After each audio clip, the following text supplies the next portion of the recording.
Come on, chickens.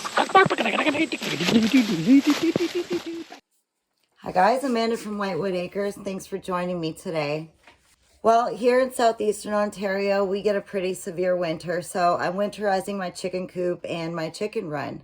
We live on a flat piece of land that has almost no protection from the wind, and my coop is facing north-south. So the girls do get the nice warming sun of the southern exposure, but they also get that northern wind right up the tail feather, which results in them hanging out in the coop all day. And when they're hanging out in the coop all day, they're pooping in the coop all day, which leads to me doing extra cleanings, which I don't really love. I mean, scooping frozen poop is just a given for me, but if I could do less of that, I'd be really happy about it. So aside from the obvious need for shelter from the snow and the wind, I want to keep the floor of the run really dry and dusty, not only for comfort for the chickens, but for dust bathing. Dust bathing is paramount for chickens' overall health. It's how they keep their feathers from getting too oily, and they keep parasites from getting to their skin and their feathers. Also, they really enjoy it. They love just digging holes and fluffing out their feathers and kicking dirt all over themselves, and it's really pretty adorable to watch when they're down there cooing and purring and enjoying themselves in the dirt. So that's kind of hard to do when you have snow coming in and melting and then turning it into mud. That's another goal here that we want to accomplish by keeping that nice and dry and dusty. So I just built this run last fall, and we did not cover in the sides last year. And although we did have a roof and it did decrease the snow in there significantly, it still was blowing in plenty from the sides. But having a roof did make it more manageable. Unfortunately, my choice of roofing material was not a very good choice. It did fine with the weight of the snow. We did get some very big, heavy snows, and there was no buckling, no sagging or anything like that. But this August, we got a terrible hailstorm, and it pummeled us for about 10 minutes with grape-sized hail, and it punched holes all through it. So I found out the hard way that that was not going to be a durable roof for the long haul. So that will be coming off, and I'm going to be putting on a tin roof, which now brings the cost of this small coop to $1 million. Fortunately, the system that I've chosen to use was not overly costly.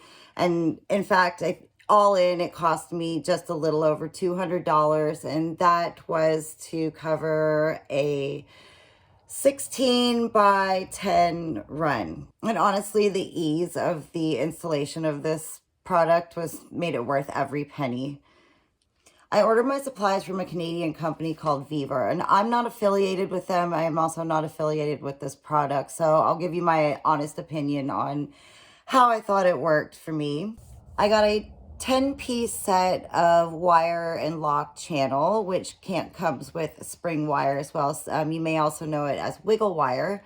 It came with 10 tracks, all the screws that I need that also go through the metal like butter, and all of the wiggle wire I need. So all of the tracks were 6.5 feet long, if I remember correctly.